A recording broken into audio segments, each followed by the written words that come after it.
Сәлем достар, сіздермен бірге BNA Group және бұл фильм 2-3 Демон Приди.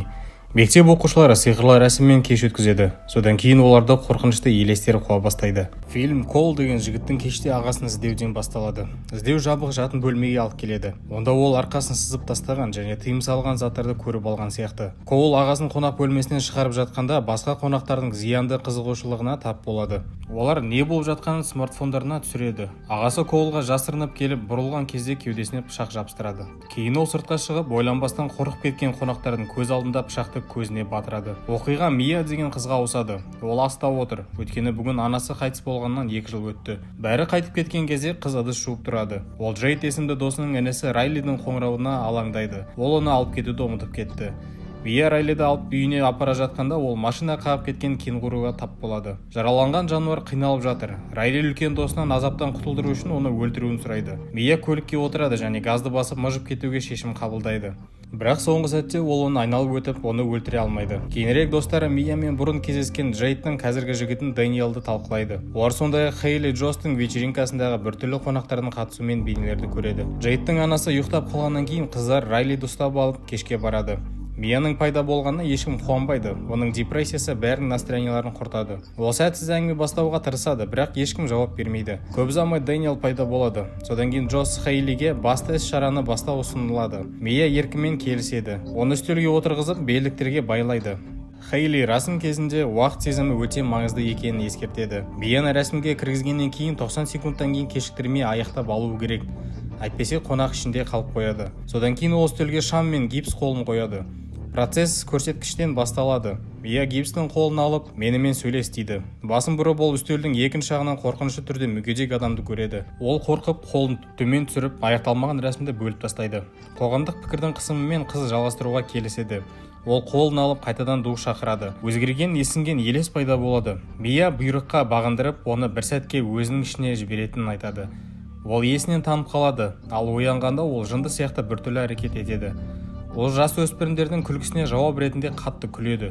Содан кейін ол бұрышта біреудің көргендей болып саусақпен көрсетеді. Қыздың көзі қара түске боялады, ал өзі оны есінен танып қалғанын көрсетеді. Ақырында Мияда отырған дух Райлиге елес оны өзінің құрбан етіп таңдаған ескертеді. 90 секунд өтті. Ал Джо Миядан гипстің қолын алуы қиынға соғады. Түнде Райли ұйықтаудан қорқады. Ол жалғыз өзі әпкесінің бөлмесіне кіреді, бірақ ол оны қуып жібереді. Бала қонақ бөлмеге барғанда ол ұйықтап жатқан Мияны көріп, оған диванда жатуға рұқсат береді. Мия қайталанатын кошмар туралы айтады. Ол айнаға қарап, ол мүлдем жоқ сияқты көрінбейді. Қыздың айтуынша рух іште болған кезде ол бәрін түсінді, бірақ ештеңені басқара алмады. Көліктегі жолаушы секілді. Әңгіме анасының өлімі туралы болып жатқанда ол кездейсоқ ұйықтататын дәрі-дәрмекті үлкен дозасын қабылдап алады және оянбады. Келесі күні таңертең Джей Хейлимен үйінде тағы бір кеш өткізуге келіседі. Дэниел қонаққа келгенде анасы әрең кетеді. Анасы қызының мерекені жоспарланғанын түсінеді және Райли мас болу, ал Мия шөп шегіп алады деп қорқып, бұған қатаң тыйым салады. Кешке жас өспірімдер үйге кіріп кетеді.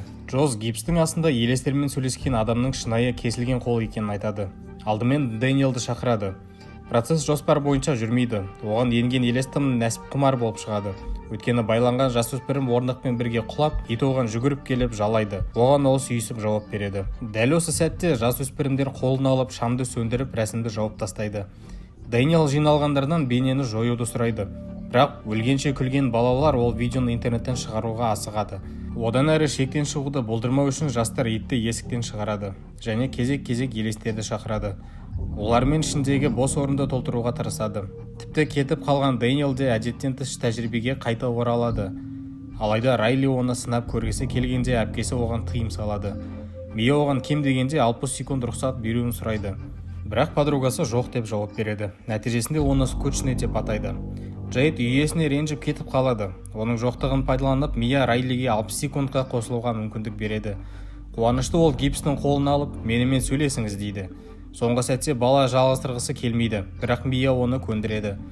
Бұл жолы оларға барған рух қыздың анасы екені анықталды. Ол Райли арқылы қызының кешірім сұрайды. Ол уақыты келгенде анасымен сөйлесу үшін сеансты ұзартуды сұрайды. Ол тіпті қолын салттық гипстің үстіне қояды. Кенеттен Райлидің денесін басқа біреу басқаруды ұстап алады. Бала альбомның үстеліне бетін ұра бастайды. Қолын лақтырып, ал көзін ойып алмақшы болып жатқанда қалғандар оған көмекке асығады. бірақ үстелді қабырғаға итеріп жібереді. Онда Райли басын сөреге одан да қатты ұрады. Саусақтарын сындырып, оны тоқтатуға тырысқан әпкесі оралды. Әзірге жасөспірімдер жедел жәрдем шақырды. Полицияға не болғанын қалай түсіндіруге болады деп жатқанда, есіктен тыс екінші қабатқа көтерілген Мия тез жоғалып бара жатқан анасының бейнесін көреді.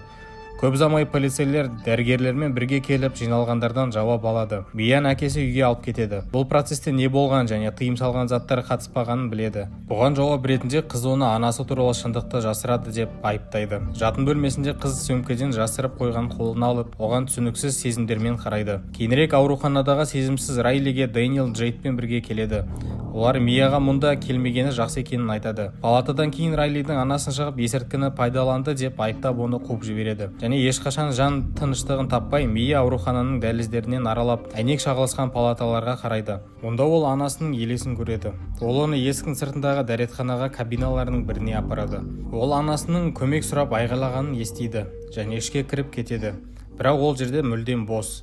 Қызды Дэниел байқап үйіне шығарып салуды ұсынады. Одан жалғыздықтан құтқару үшін түнде қалуын өтінеді. Ол келіседі. Ол бірақ ештеңе болмайтын туралы еске салады. Ол Джейдке адал. Олар елес жағдайды талқылайды. Жігіт ол елестер ойларды оқып, оларды сенімді жасөспірімдерді алдау үшін қолданады. Мия тексеруді ұсынады, бірақ Дэниел спиритизмді қайта қолданудан бас тартады. Олар қол ұстасып, кездесіп, серуендеген кездерін есіне алады. Бірақ табанды Дэниел олар ұйықтап жатқанда да қашықтықты сақтайды.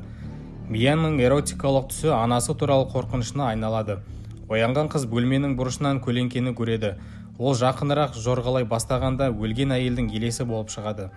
Келуші Дэниелге жақындап, аяғынан ұстап, саусақтарын сора бастайды.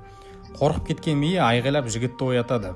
Бірақ ол оянғанда жатын бөлмесінің иесін аузында аяғымен көреді. Мұнда еркелікке дайын болмай жігіт қашып кетеді. Ашуланшықтан спиритизм сеансын жалғыз қайталауға батыл барады. Ол анасының рухын шақырады. Бұл байланысты үзбей, оны құшақтап жатқанда төсекке барып ұйықтап. Елес Райлиге қауіп төніп тұр және оны құтқару керек деп сыбырлайды. Ауруханада бала шомылу кезінде есіне түседі. Бірақ ақылға қонымды диалогтың орнына ол қайтадан басын қабырғаға соғып, плитканы сындырып, әпкесінің айқайына қарамастан қанын төгіп бірден жалап алады. Мия қазіргі жағдайда талқылау үшін спиритизм сеансының қалған мүшелерін жинайды. Ол елестерді қолсыз көретінін айтады. Джош артефактын алған жігіттің де елестерді көргенін мойындайды. Оның есімі Дейд. Ол ағасына пышақ тығып алғаннан кейін өзін өлтірді. Кол есімді ағасының аман қалғанын біліп, жігіттер оған көбірек ақпарат алу үшін барады. Бірақ ол олармен сөйлескісі келмейді. Олар жай ғана әкесінің өлімінен кейін қайғырып жүрген інісін қолданды деп айыптайды. Кол автобусқа мінеді, қалғандары оның ізімен жүреді. Джейд көмек сұрағанда ол уақыт өте келе ішіндегі елес әлсірейді деп жауап береді. Мия рәсімді ережелерге сәйкес аяқтау және шамды сөндіру үшін қайталауды ұсынады. Может, дәл осы жағдайды бұзу ауыр зардаптарға алып келді. Ол Джейд және Дэниелмен бірге ауруханаға палатаға барады. Бірақ бір нюанс пайда болады. Райли комада жатыр. Сеансты аяқтау үшін сөздерді айта алмайды. Содан кейін Мия Райлидің өзін шақыруға бел буады. Бірақ оның орнына кішкентай қыз келеді. Комада жатқан жігіттің тағдыры туралы сұрағанда елес Мияға еніп, оған Райлидің жаны азап шегіп жатқан қорқынышты азаптауды көрсетеді. Мияның көңіл күйі түсіп үйіне қайтады. Онда оны әкесі сөйлесу үшін күтіп отыр. Ол анасының өзін өлтірген және өлердің алдында записка қалдырғанын жасырғанын мойындайды. Әкесі оны оқиды. Бірақ қыз оған сенгісі келмейді. Ол анасының өзі оған бұл кездейсоқтық екенін айтқанын айтады. Мия анасының елесімен сөйлесу үшін бөлмесіне кетеді. Ол зұлым рухтар оны әкесі етіп көзіне көрініп келгенін айтады. Есіктен бұрмаланған елеске ұқсайтын әкесі кіреді. Рух қыз қайшыға қолын созып жатқанда оған секіреді. Осы уақытта қонақ бөлмесінде отырған нағыз әкесі бөлмедегі шудың дауысын естіп барады. Қызының еденде жатқанын көреді. Ол оның үстіне еңкейіп көмектесейін деп жатқанда мойнына қайшымен соққы алады. Ауруханадағы Джейд Миядан қоңырау алады. Ол одан шұғыл түрде келуін сұрайды. Өйткені ол інісін құтқарудың жолын тапты. Бұл қулық екенін білмей қыз келіседі. Мия тұрақта Джейдтің кетіп бара жатқанын көріп, содан кейін ол палатаға барады. Онда оны баланың анасы ұстап алады. Ол жасөспірімнен есірткі қолданды деген айып үшін кешірім сұрайды. Мия Райлимен жалғыз отыруға рұқсат сұрайды. Әйел шыққан кезде ол баланың орнына күйдірілген елесті көреді. Ол мазақ етеді. Ол Райлидің жаны оларға тиесілі екенін айтады. Мия алдын ала дайындап қойған қайшыны шығарып алып, бірақ оны өлтіре алмайды. Сосын ол дәлізде бұрын жолда көрген қанды кенгуруды көреді. Осы кезде Джейд досына келіп, мойнын ұстап тұрған жараланған әкесін көреді. Ол анасын ескертуге қоңырау шалады. Ол ұлының палатасына жүгіріп барғанда ол жерде ешкім жоқ екенін көреді. Оралған Джейд інісін креслоға отырғызып алып жолға апара жатқанын көреді. Мия жолдың шетінде ойланып тұрғанда анасының қолдары оның иығын ұстайды. Ол қызымен мақтанатынын айтады. Өйткені ол баланы мәңгілік азаптаудың қорқынышты тағдырынан құтқарып жатыр. Қыздың қолдары арбаның тұтқасын босатады. Жолдағы жүргізушілер аспаннан түсіп жатқан заттар мен Мияның денесінен айналып өтеді. Қыз баяу көтеріліп, жақын жерде тоқтаған көліктерге қарап, содан кейін Джейд Райлиді құшақтап отырғанын көреді. Оларға жақындай бастағанда кенеттен ол аурухана дәлізінде пайда болады. Палаталардың жандарынан әрқайсының қарап өтіп бара жатқанда ол Джейд және Райлиді көреді. Ол не болып жатқанын түсінбей, әкесінің артынан жүгіріп бара жатқан кезде дәліздегі жарық сөне бастайды. Әкесі лифтте жасырынып, Мияны қараңғылықта қалдырады. Кенеттен ол қараңғыда кішкене жарықты байқайды және баяу оған барады. Оның көзі үстелдегі шам болып шығады. Оның жүйке дірілдеген жарығында созылып тұрған қол көрінеді. Бұл қолды ұстап, кенеттен үстелде пайда болады. Кеште ер адам керісінше оның қолынан ұстап, ол өзі бірнеше рет айтқан "мен сені кіргіземін" деп толқып сөйлейді. Елес Мия не болғанын түсініп, сонымен фильм аяқталады.